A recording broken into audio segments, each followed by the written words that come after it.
Bueno, ¿Estamos vivos? estamos transmitiendo. Una vez más, Seba. Segundo vivo virtual internacional del año. Segundo, vamos ahí, en el segundo semestre como que vamos arrancando con más fuerza, ¿no? Con un poco más de fuerza, que bueno, ahí la novedad va a ser que vienen los vivos presenciales, sobre todo para este segundo semestre. También, eso se viene y esto es a partir de julio. A partir de julio ya estamos esperando pasar este vivo con Raúl, que ahí nos mandó, que nos mande esperamos por la solicitud de Raúl. Ahí está vaciando gente mientras tanto. Bienvenidas, bienvenidos a todos.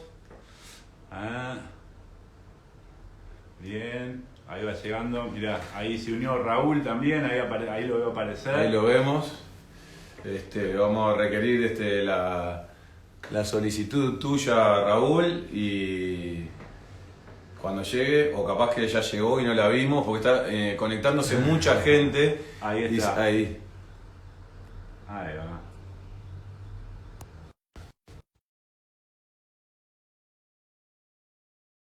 Sigo pasando la lista. Tenemos un tema bien interesante con un invitado muy interesante. Muy interesante, un invitado de lujo. Ahí va llegando. Hola, ¿qué tal? Muy Querido buenas. Raúl. Raúl, ¿cómo estás? Muy bien, caballeros. ¿Y ustedes dos cómo se encuentran? Pero muy bien, y ahora que te tenemos de otro lado, mejor. Bueno, un placer. Para el frío que hace acá en Montevideo, Raúl, es un encuentro muy cálido Sí. Aquí hace un calor. Aquí en Portugal ya estamos ya rozando los 40 grados de temperatura en algunos días. Sí, hace mucho calor. Estamos ya en el verano casi. Bueno, lindo. Acá estamos en el otro extremo. Por debajo de los 10. El promedio acá es debajo de los 10. Ah, por debajo de los 10. Vaya. Sensación térmica, bueno, ni que hablar. Sí. Lo bueno es cuando hace 0 grados, ¿no? Que no es ni frío ni calor. Ahí está, es el punto. Bueno, Raúl, antes que todo, muchísimas gracias siempre por recibirnos. Sabemos que tenés una agenda muy apretada. Para todos los aficionados como nosotros también, vamos siguiendo sobre todo en YouTube mucho de tu actividad, de tus posteos, de los vivos también que haces individual y colectivamente con otras personas, a lo cual sugerimos a toda nuestra comunidad y el que está ahí escuchando que realmente te siga, porque como el día de hoy la intención nuestra es que sea muy agradable poder conversar contigo y escuchar tus reflexiones. Tal vez sea puntualmente, Raúl, hacer una breve presentación sobre Raúl. Nosotros lo conocimos a Raúl primero por las redes, en plena pandemia, siguiendo un poco la línea de la cábala. Allá íbamos siguiendo a Mario Sabán, Javier Walkoff también, y bueno, ahí entre esos tres, el tridente estaba con Raúl.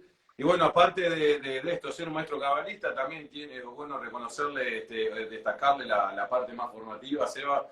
Tiene un máster en constelaciones, en PNL. Sabemos que también de formación hay algo relacionado a la abogacía, al derecho, Raúl. Cierto. Yo, en fin, mi primera carrera universitaria fue licenciado en Derecho, muy jovencito. Y sí, la verdad que me sirvió para muchas cosas en la vida, pero sobre todo para entender lo que es el concepto del derecho natural, ¿no? Que tanto se habla ahora y que tan importante es, ¿no? O sea, y la ley natural y todo esto. O sea, que para mí fue un momento muy importante también, sí. Seguro que sí. Y esto que traes tiene que ver, y creo que hace ahí un nudo con el tema de hoy, ¿no? Esto del despertar de la conciencia, ¿no? Esto que traías del derecho natural, ¿no? Hace, me parece, ahí alguna puntadita, algún nudo, posibilidad de nudo, ¿no? Puede ser, porque fíjate que lo que se promulga desde el iusnaturalismo, ¿no? Desde el derecho natural en la tradición iusnaturalista. Iusnaturalismo es la escuela jurídica o la doctrina jurídica que aboga por el derecho natural como el derecho en base al cual, o la ley en base a la cual deben de promulgarse todo el resto de leyes, de tal manera que si hubiera o hubiese alguna ley que fuera contraria a derecho natural, esta sería nula de pleno derecho, nunca mejor dicho. Enseguida podemos ver en nuestros ordenamientos jurídicos cantidad de ejemplos de esto. No voy a abundar más, pero bueno, ya cada uno puede hacerse su propia composición de lugar Ojo que no estoy diciendo que sea legal o no, las leyes son legales todas, por definición. Otra cosa que vayan acorde al derecho natural.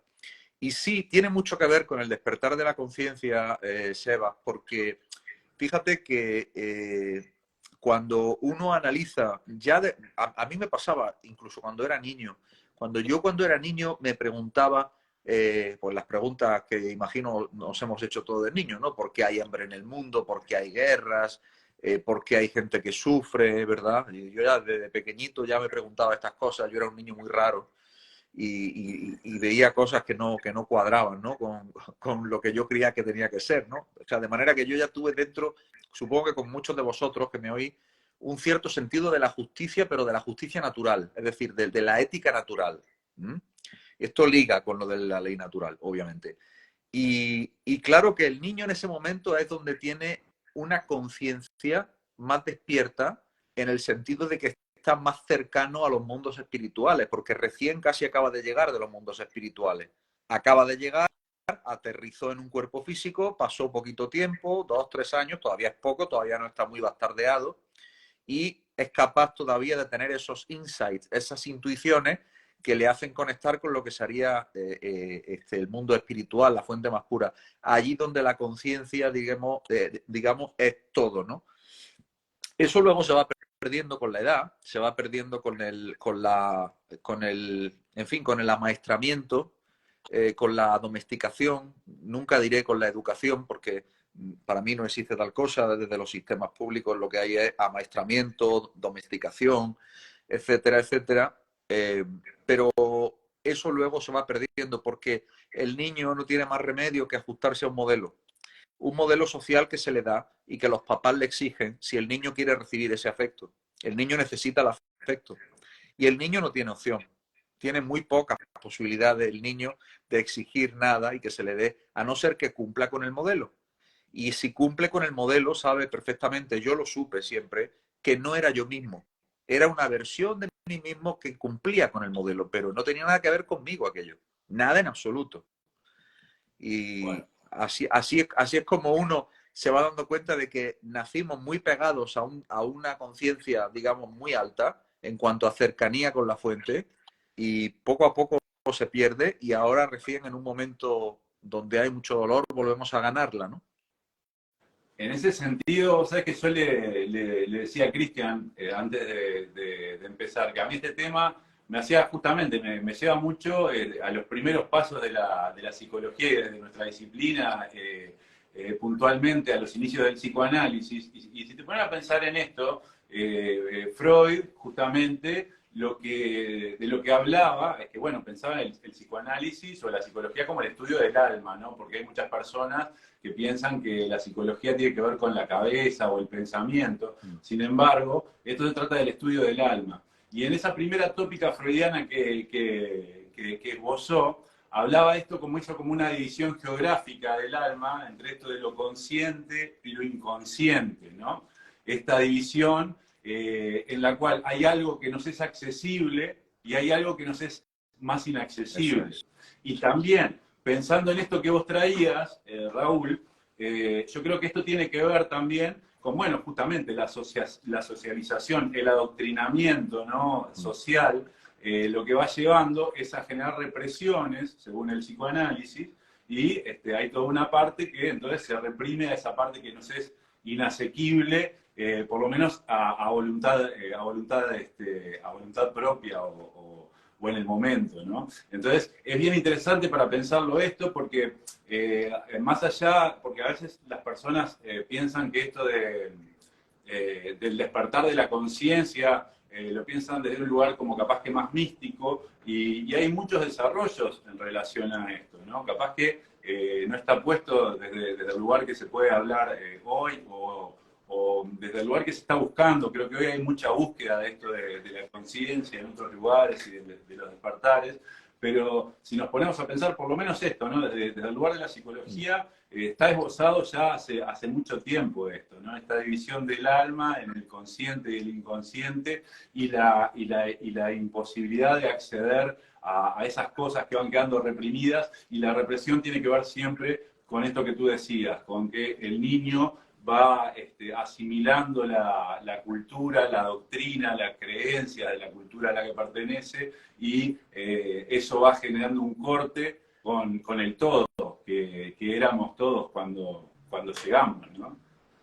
Sí, así mismo es. Es que me hace recordar también toda la rama de la psicología transpersonal, ¿no? En su fundación ya con Charles Tart y con la escuela de Berkeley en California, y bueno, en España tenemos un representante muy ilustre de los primeros, que es el maestro Antonio Blay. Y la psicología transpersonal siempre también incidió en este asunto, ¿no?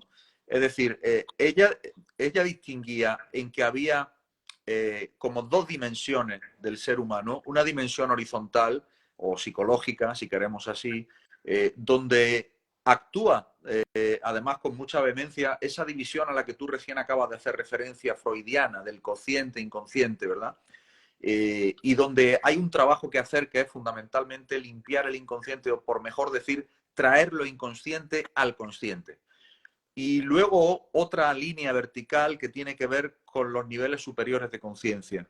Y los de la psicología transpersonal siempre dijeron que ambas direcciones hay que trabajarlas a la vez, las dos a la vez. Es decir, que el despertar de conciencia solo a nivel individual, o la actualización de tu alma, por así decir, solo a nivel horizontal, no soluciona en sí tu ascenso de conciencia a nivel espiritual, y viceversa.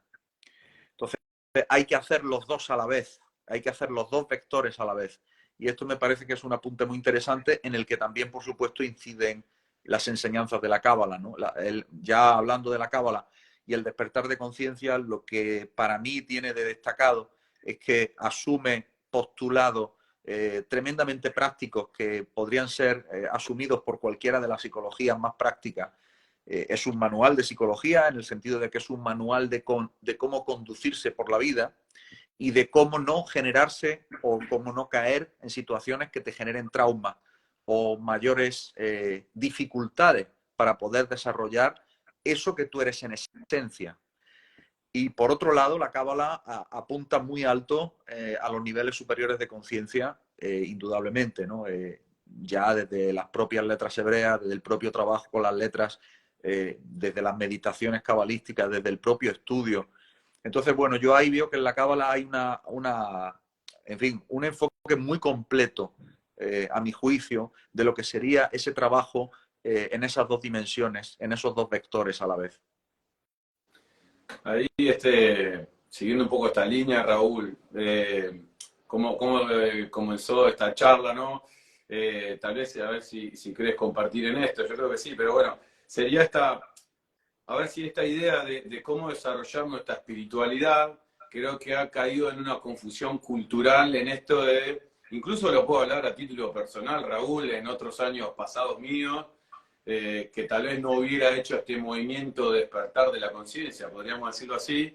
Entonces uno a veces tiende como a familiarizar que hablar de espiritualidad lo relaciona con religiones, y ahí es donde estaría el problema, porque en esta especie de confusión cultural, hablar de espiritualidad no tendría que ver en sí mismo con las religiones, sino con un trabajo personal que podríamos aludir a esta asociación con el despertar de la conciencia. Entonces, ahí es donde tal vez pueda aparecer la Cábala, como otros postulados teóricos, en cuanto, claro, uno cuando empieza a hacer ese movimiento, yo a veces lo describo de esta manera, ¿no? Es cuando te lográs como diferenciar del ego, cuando empezás a darte cuenta que no sería solo eso, pero claro, necesitaríamos una educación per se de acceder a estos marcos teóricos, a estos sistemas de conocimiento orientales, o como la Cábala misma, por destacar la Cábala, bueno, no sé si fui a ti o a Mario Sabán, que en un momento hacían alusión que la diferencia de la espiritualidad de la Cábala era que era aplicada a la vida cotidiana, ¿no? Porque de nada serviría ser una persona muy espiritual, de irte a un templo, a la montaña, y cuando vienes a la vida cotidiana, en realidad sigue siendo como, ¿no? Una persona poco espiritual, digámoslo así, por no utilizar algún otro término. Entonces, me parece que estaría ahí tal vez la posibilidad de hacer foco en este tipo de conversaciones, que tal vez lo que nos falta realmente fuese una especie de inteligencia espiritual, de que hubiera un tipo de educación para que pudiéramos acceder a nuestra propia verdad, ¿no? Sí, es cierto. No quiero que se me escape un detalle que has dicho que me parece muy relevante acerca de la importancia o no importancia de las religiones en todo este proceso. Al fin y al cabo, las religiones son inventos del hombre o, bueno, pueden ser también inventos de entidades que quieren manipular al hombre. Lo dejo ahí y que cada uno saque sus conclusiones. Yo no voy a meterme en este jardín ahora porque nos llevaría muy lejos. Pero solamente quería hacer ese apunte. Además, si habéis visto vídeos míos, ya sabéis cómo pienso también en este aspecto. Pero bueno, solamente quería hacer este apunte en el sentido de que fíjate que en el proceso de cada alma, de ese despertar espiritual, cada alma pacta exactamente el camino a través del cual quiere transitar en ese despertar ya en este mundo físico, en esta prisión del mundo, ¿no? Que los cabalistas llaman Egipto, Mitzrayim, ¿no? Sí, cuando se habla de Egipto en la Cábala no se está hablando de ningún país, se está hablando de un estado de conciencia donde el alma se encuentra aprisionada, se encuentra encerrada, y Mitzrayim además tiene la misma raíz que la palabra tzar, que significa estrecho, ¿no? Bueno, lo que quiero decir es que no necesariamente todo lo que nos ocurre en la vida lo tenemos que ver como algo negativo, y me explico. El Talmud dice que, bueno, dice muchas cosas, pero hay algo que es fundamental, que para mí es la frase Gam Sule Tová, es decir, todo es para bien. Lo que calificamos como negativo, en realidad nos está haciendo aspirar a niveles superiores de conciencia más altos para poder salir de la situación en la que estamos. Es decir, está actuando como un acicate, como un desafío, como un reto, nos está empujando, nos está pinchando para que realmente salgamos adelante. Es decir, y en ese sentido incluyo a las religiones. No quiero generalizar porque generalizar la verdad es que sería muy injusto, pero bueno, desde luego en ciertas religiones o en ciertos grupos religiosos se maltrata de alguna manera ¿cómo te diría? La individualidad de tal forma que uno acaba por hacer salir su individualidad como rebeldía, que fue lo que me pasó a mí, que fui criado en un ambiente católico, ¿no? Entonces yo hice salir mi individualidad porque yo me negaba a creer, nunca lo creí, tampoco lo creo hoy, que todos somos iguales. No, mire usted, todos no somos iguales, todos somos únicos, cada uno de nosotros. Lo que ocurre es que en la esencia sí que es cierto que todos provenimos de la misma fuente, pero la expresión de la fuente acá es única e irrepetible en cada uno de los seres humanos. Y por eso yo siempre me negué a la frase de café para todos. No, mire usted, café para todos, no, a mí no me gusta el café. O ese tipo de cosas que se suelen decir para justificar una alienación mental o un totalitarismo mental o cualquier tipo de pensamiento que vaya en pos de la, pues eso, de la alienación y que impida el desarrollo de la individualidad o del, mejor dicho, de la individuación en desarrollo de cada uno de nosotros. El papel del mal, el papel de la resistencia que nos propone el mal es un papel muy valioso. Y es por eso que estamos en el mundo físico. ¿Qué es lo que hace la Cábala? La Cábala lo asume. La Cábala no lo condena.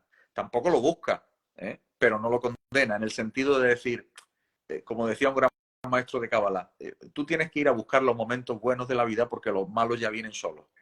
Entonces, como los malos vienen solos y como tú has firmado un contrato en el que vas a tener 3 o 4 momentos sí o sí en tu vida donde las vas a pasar canuta, procura tener una vida en la que, en fin, valiéndote de ese libre albedrío que además te lo va a dar tu propio nivel de conciencia, y no es lo mismo un nivel de conciencia con un libre albedrío que otro nivel de conciencia que te da otro libre albedrío distinto, pues procura utilizarlo pues para hacer una vida mucho más plena.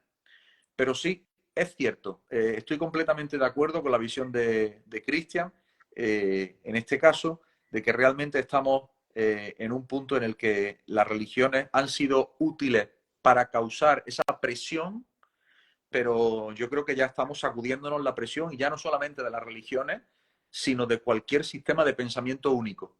Es decir, nada de los sistemas de pensamiento único están en la sintonía del ser humano este que construimos cada día y que es el ser humano de la nueva humanidad. La Cábala es una forma, es un manual, es el manual de instrucciones, pero da igual, quien no se sienta atraído por la Cábala es lo mismo. Es decir, si lo interesante aquí es que el ser humano haga de ser humano, sea cada vez más él mismo y que se desarrolle cada vez él mismo, cada vez más. Por eso, desde las fuerzas del mal y desde estamentos que aparentemente tienen mucho poder, se propulga el que, se promulga, perdón, el que la gente, el que la persona no se desarrolle, no desarrolle su intelecto, no salga de su casa, ya últimamente que ni siquiera salga a trabajar y se quede en casa, que le den una paguita, y sé bien de lo que estoy hablando porque lo tengo muy cerca, aquí en Europa, no sé si en Sudamérica ocurrirá lo mismo, ¿verdad? Este sustento mínimo que es una idolatría, es un becerro de oro, es un canto de sirena y es una trampa. Entonces, eso lo que promueve es precisamente la falta de desarrollo. Somos aquello exactamente que desarrollamos en nosotros. Entonces, por lo tanto, tenemos que preocuparnos por desarrollar todo lo que podamos, aquello que es nuestra esencia y que está presto a ser actualizado en este mundo. En el otro mundo ya es totalidad plena. Aquí todavía no lo es. Entonces, bueno, no sé si me enrollé mucho, pero... No, divino, Raúl. ¿Sabes? Te dan ganas de decir que te quedas así como hipnotizado, escuchando y reflexionando, ¿no? Y la invitación me parece que tiene que ver en esto de despertar conciencia. Creo que tiene que ver con esto, con cuestionar, con reflexionar, con tener un pensamiento. Cristian el otro día hablaba en un programa que estuvimos invitados sobre esto del pensamiento crítico que está, da la sensación como que sí, que cada vez está más pisoteado, ¿no? Entonces, la idea sí es justamente cuestionar, reflexionar.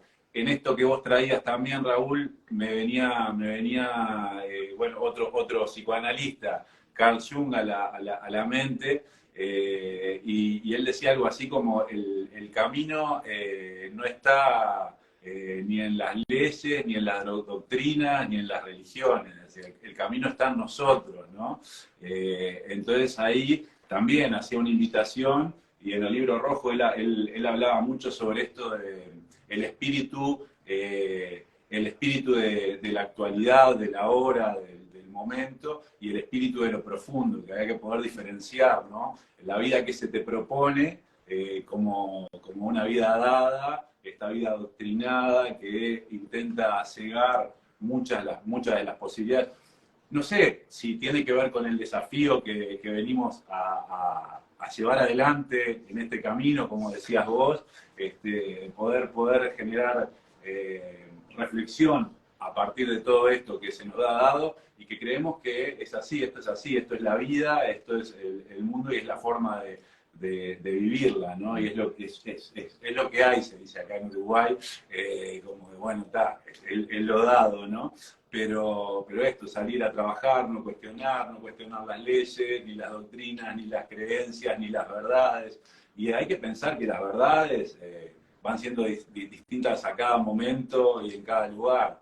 Entonces, claramente hay que cuestionarlas y creo que a partir de eso poder ir generando como más conciencia, mayores niveles de conciencia, poder acceder un poco más a eso, que si no, si yo asumo todas las creencias y todas las verdades como tales, es otro justamente va a quedar reprimido, como decía hoy, y no voy a poder acceder a eso.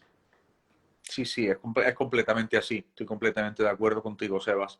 Es decir, estamos... lo que pasa es que, claro, estamos en un punto de la humanidad tan interesante que yo creo que nunca se ha vivido, vamos a ponerlo así, la olla a presión interna del que tiene un pensamiento crítico, del que tiene un intelecto que quiere desarrollar y del que tiene una alma que está en ebullición porque quiere saber y quiere ser cada vez más el mismo en su esencia. Yo creo que en ningún momento de la humanidad ha habido una presión tan grande a la vez que un nivel intelectual también tan grande, a pesar de que, cuando digo intelectual, me refiero al nivel de capacidad de raciocinio de grandísima parte de la población. No me estoy refiriendo al ámbito académico, ¿verdad? Que aunque también tiene que ver, obviamente, la formación académica. Pero hay muchas personas que no tienen formación académica y tienen una capacidad de raciocinio increíble y se está viendo en los días de hoy. Incluso grandísimos escritores. Me viene a la cabeza José María Ginorella, ¿no? Que fue premio Planeta y escribió aquella famosa novela, Los cipreses creen en Dios. Y no era o sea, no tenía título académico, era autodidacta y ganó todo un premio, un señor premio Planeta, y fue un escritor laureado, ¿no? En fin, lo que quiero decir con todo esto es que estamos en un punto en el que tenemos una responsabilidad, a mi juicio. Tenemos una responsabilidad quien quiera escogerse como responsable.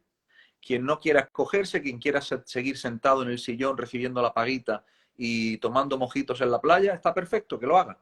Pero aquellos que hemos tomado una decisión de comprometernos por querer ser más cada vez nosotros mismos, por querer ser, como la Cábala dice, cada vez ser más Adán. No sé si sabéis que en la Cábala hay dos términos para definir al ser humano. Uno sería Adam y otro sería Ish. Y ambos se traducen como hombre. Lo que ocurre es que Ish se refiere a un hombre animal, un hombre que no utiliza su raciocinio, un hombre semejante a un robot, a un zombie, a un muerto espiritual. Y luego está el término Adam, que es el término al que se refiere la Torá y que se está refiriendo a la esencia esa encarnada en nosotros, que tiene un potencial de actualización, bueno, de una magnitud que, como dice el Talmud, capaz de que puedas ver de una punta a la otra del universo siendo Adam. Tal es el potencial del ser humano. Claro, esto a muchas personas que estén escuchando esto les puede parecer inconcebible, pero tal es la potencialidad que atesora el ser humano dentro de su alma. Claro, si tú a un ser humano que está en ese camino de desarrollo potencial, en ese camino hacia Adán, tú le tratas de vender ciertas mentiras o le tratas de meter en un pensamiento único o encajonarlo en una narrativa que es absolutamente ridícula o que es absolutamente inverosímil o que no tiene por dónde cogerse, entonces imagínate, es que yo creo que por eso se nota que estamos como al final del videojuego y que bueno, los que hacen el trabajo de hacer esta presión están echando el resto. Como decimos en España, están a calzón quitado, o sea, van a tope y van pues echando el resto. ¿Pero qué nos debe de importar a nosotros? Nosotros debemos de ir a lo nuestro, es decir, tenemos que preocuparnos de lo nuestro, no de lo suyo, no de lo de ellos, de lo nuestro. Y preocupándonos de lo nuestro, conseguiremos que cuando se acabe el periodo de vida, los años de vida que Dios te ha dado, 60, 70, 80, los que sean, cuando te marches de este mundo, te puedas plantar delante del Creador y puedas decir, yo no me doblegué, yo siempre fui fiel a mi esencia divina, yo siempre fui fiel a mi naturaleza, yo no me vendí por unas monedas de plata, yo nunca jamás limpié botas de los esclavizadores. Y eso es Kabbalah práctica. Porque ahí estás haciendo valer tu esencia divina, la única autoridad a la que hay que obedecer, tu propia esencia divina. Si conforme a esa esencia divina y a la ley natural van las reglas que rigen el mundo, bienvenidas sean. Si no son esas reglas, entonces mucho me temo que no pueden ser de ninguna manera seguidas por aquellos que piensan que por sobre todo está el alma de la persona. Como decía el alcalde de Zalamea en la obra de Calderón de la Barca, le decía el alcalde al rey de España que iba a matarlo y que le quería quitar toda la hacienda, le decía, la vida y la hacienda podrás quitarme, pero mi alma solo pertenece a Dios, esa no me la puedes quitar. Y a Él solo doy cuenta, solamente a Él doy cuenta. Entonces, es un posicionamiento que va íntimamente ligado con el despertar de conciencia. Y volvemos al tópico que nos trae aquí esta tarde. ¿Qué es el despertar de conciencia? Es querer ser cada vez más uno su propia esencia. Y florecer en eso. Y ser capaz y tener la gallardía humana de reconocer que tenemos un regalo absoluto por parte de la divinidad en este mundo, que lo tenemos que abrir, lo tenemos que quitar los lacitos, abrir la caja y sacarlo. Y que brille. Esa yo creo que es nuestra obligación como alma sacar. Raúl, divino, la verdad, esa última frase la vamos a tomar entre comillas y la vamos a, como siempre hacemos, tomamos una frase de la persona invitada y la terminamos posteando porque a veces tantas definiciones pueden haber para definir qué es el despertar de la conciencia, que esa me encantó. ¿Sabes qué? Voy a compartirte y ahí a los oyentes voy a tratar de ser lo más breve posible, así a partir de lo que te exprese te paso la palabra a ver qué te parece. Muy bien. En el consultorio trato de trabajar en esta línea de análisis con las personas que vienen, entre poder diferenciar la verdad de lo verdadero.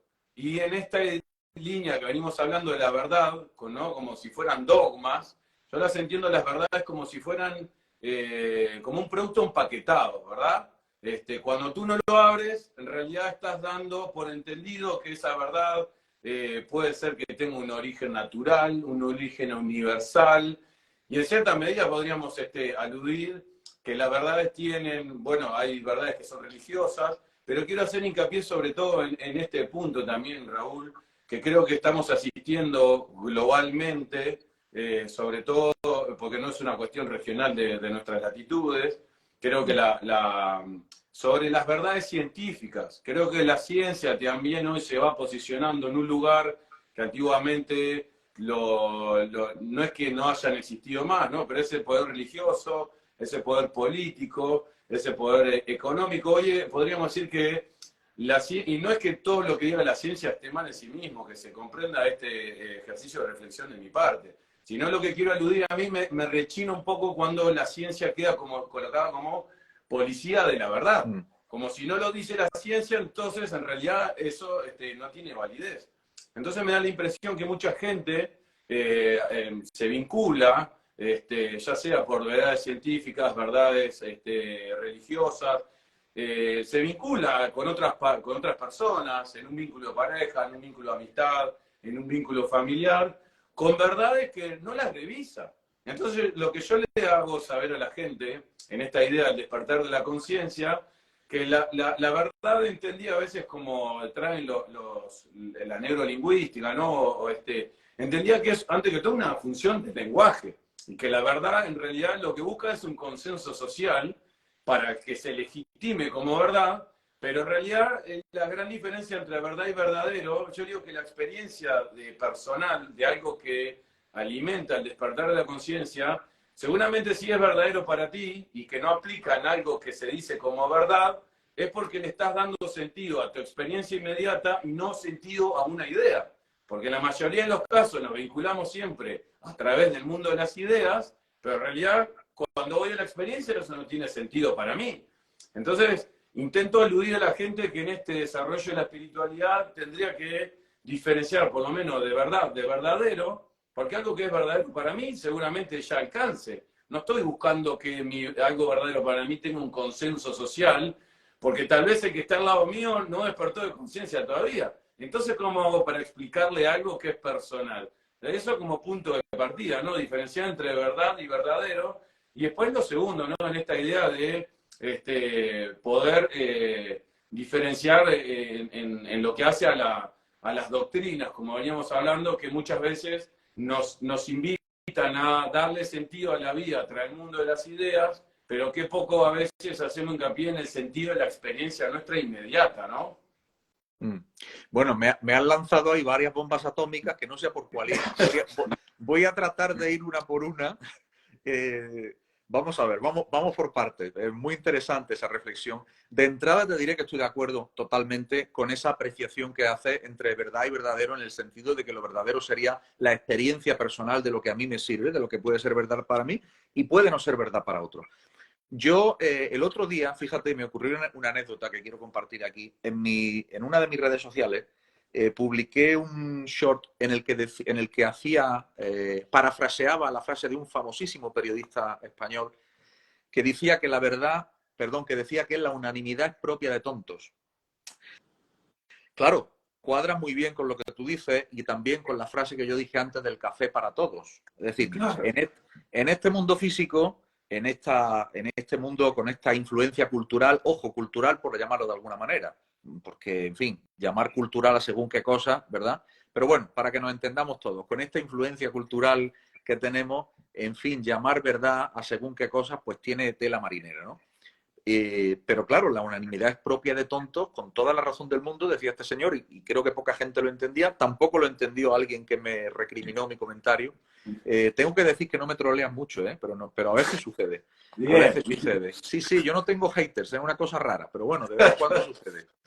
Yo no sé si es porque no quieren pensar y entonces trolearme o no sé lo que ocurre. Bueno, el caso que me decía este hombre muy enfadado que entonces el día que llegara la unidad, que todos seamos unidad, se acabarán los tontos. Y la verdad es que llevaba razón. Porque claro, el día que todos nos vivamos en unidad, en el sentido de conectado, de saber que pertenecemos todos a un mismo mundo, en ese sentido, por supuesto, que claro, eso que podemos llamar tonto o personas poco desarrolladas, pues tiene poco recorrido, ¿no? Ahí, o sea, yo creo que por definición es excluyente. Eso por una parte. Luego, por otra parte, han mencionado el concepto de verdad, pero es muy interesante en la Cábala de la manera que se trata el concepto de verdad. En la Cábala hay una palabra muy bonita que se traduce como verdad, que se dice emet. Son 3 letras hebreas. Aleph, Mem, Taf. Emet. Son 3 letras. Si yo le quito la Aleph a emet, a verdad, entonces se queda solamente met, que significa muerto. Es decir, si yo le quito la Aleph, que es la unidad, la letra número 1, la gematría 1, la unidad, el sentido de divinidad, por decirlo de alguna forma, la gobernanza del uno sobre el todo, del Dios que creó todo y la inteligencia que todo lo gobierna. Si yo saco eso de la ecuación, entonces me queda muerto. Estoy muerto espiritualmente, entiéndase. Entonces, fíjate que la verdad, sin esa unidad se traduce en la muerte. Totalmente, muerte espiritual. O sea, puedes estar vivo como ser, pero no eres Adam, eres Ish, eres el animalito. Eres el que te preocupa, como he escuchado muchas veces, no, yo mientras tenga mi cervecita y mis tapitas, a mí el resto del mundo me da igual. Claro, no estás en unidad, porque si el resto del mundo te da igual, ya no estás en unidad. Si tú no estás en la conciencia de que para ti el mundo somos todos y que lo que yo hago en mi vida tiene impacto en lo que hacen todas las personas y en la vida de todas las personas, y eso lo demuestra la teoría científica más exitosa que existe como teoría, que se llama la mecánica cuántica. Eso lo demuestra la mecánica cuántica con un principio que se llama el entrelazamiento cuántico. Pues si todos venimos del mismo origen, ergo todos estamos entrelazados. Ya te lo está diciendo la propia mecánica cuántica. Tú decías, disculpa Seba si enseguida acabo, pero Cristian hablaba de la verdad científica y de cómo la ciencia... claro, ¿qué ciencia? Sí. ¿Qué ciencia dice esto? ¿Qué científicos son? Porque habrá que pensar también que uno es o uno escucha aquello que le dejan oír. Porque lo que no se te permite oír no lo puedes escuchar. Es decir, pongamos un ejemplo. Yo recuerdo que desde que empezó esta historia de la guerra de Ucrania, lo primero que hicieron fue vetar a todos los medios rusos en el mundo. ¿Cómo yo voy a saber lo que piensa la otra parte para hacerme mi juicio crítico? No sé si me estoy explicando. Clarísimo, Raúl. A mí Entonces, me daba lo mismo. Cuando Cristian estaba hablando esto de la verdad científica, también me venía esa misma pregunta, o sea, esto de, sí, pero ¿qué voces de qué ciencia son las que nos dicen que es verdad y qué no, y qué está bien y qué está mal, ¿no? Imagínate, y no solamente eso, Seba, fíjate, recuerda que ya a toro pasado, más de 2 años desde el inicio de la situación tan indeseable que vivimos, ya hay pruebas científicas que siguen el rigor científico y el método científico, ya las había antes, pero bueno, ahora las hay mucho más, de qué es lo que realmente ha sucedido. Y bueno, yo no veo a nadie saltar de alegría, no, cada uno sigue un poco, quiero decir que esto debiera tener un impacto en cada uno de nosotros. Es decir, no quiero hacer ningún alegato de tipo, digamos, político, pero sí de tipo experimental dentro de este mundo físico, que es lo que la cábala propugna. Como bien decíais antes, es decir, para mí, ¿cuál es la gran diferencia de la enseñanza cabalística? Que no hay que irse a ningún monte ni a ningún monasterio. De hecho, en el judaísmo no hay monjes, ya lo sabéis, no existe la figura del monje. No hay que irse a ningún lugar. En tu propia vida cotidiana, yo digo, la vida es un laboratorio, la vida es un campo de juegos, es un bootcamp. Estás de prueba todo el día, desde que te levantas por la mañanita, abres el grifo y ya estás de prueba. Ojos, oídos atentos. La prueba empieza. Ahí nos tiras tremendo centro, Raúl, porque una de las cosas que nosotros tenemos acá anotada para poder charlar, que bien decías en la antesala, en tu mensaje de difusión, es una charla potente pero abierta, que no va teniendo un guión, pero que va saliendo espontáneamente, pero alguna cosita igual nosotros tenemos acá anotada. Claro, en este sentido, si uno pudiera eludir que empieza en lo verdadero de cada uno, una experiencia personal de toma de conciencia o despertar de conciencia, de si acaso tal vez va generando esa conciencia de unidad, o esas frases, esas reflexiones que todos somos uno, como muchos ahí lo han escrito en el muro del chat. O sea, ¿qué podríamos entender entonces en este sentido, Raúl, de esa como cierta verdad revelada o eso verdadero revelado que, che, me parece que ahora puedo comprender qué es esa frase, se puede decir cada uno, ¿no? Si hay algo que tiene algo de cierto, en cuanto vamos despertando de conciencia, vamos despertando como esos niveles de unidad de que todo realmente es una cosa. Vamos, completamente de acuerdo. Te voy a poner un ejemplo que se está produciendo en vivo y en directo ahora mismo. Juro que esto es verdad. Cada persona que está incorporándose a la emisión, el comentario es, por ejemplo, ahora Paula Tolosa Yoga se ha unido. Ahí te lo está diciendo, unido. Sí. Es decir, ¿qué quiere decir? Pues que todo lo que está unido permanecerá unido siempre. Todos los queridos amigos que se están uniendo es porque están unidos a nosotros y nosotros estamos unidos con ellos. El despertar de conciencia es precisamente este ejercicio que está sucediendo aquí de manera simbólica, donde se ha unido Rosa Muriel, se ha unido Paula, se ha unido.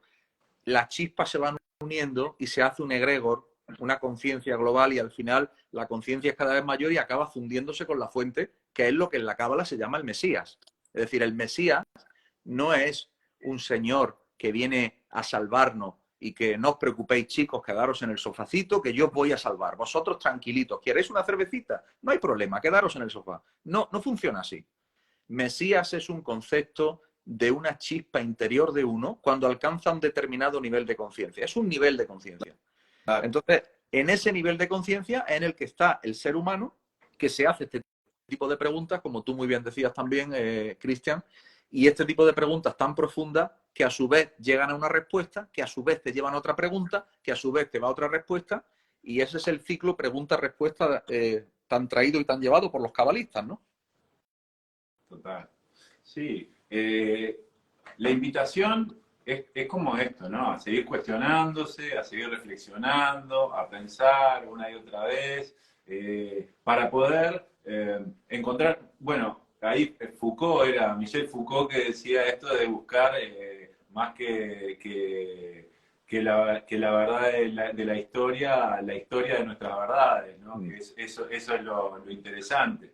Y ahí, vos sabés que mientras hablabas también y hablabas de estos dos conceptos de hombre de la Kabbalah hace un rato, yo pensaba en la última charla que tuvimos el año pasado también, en esto de la reflexión que se terminó hablando de las ovejas negras. ¿Te acordás que por alguna cosa sí. vos terminamos en esto de la oveja negra? Mucha gente te recuerda de nuestra comunidad, Raúl, por ese concepto, que fue un poco el que quedó.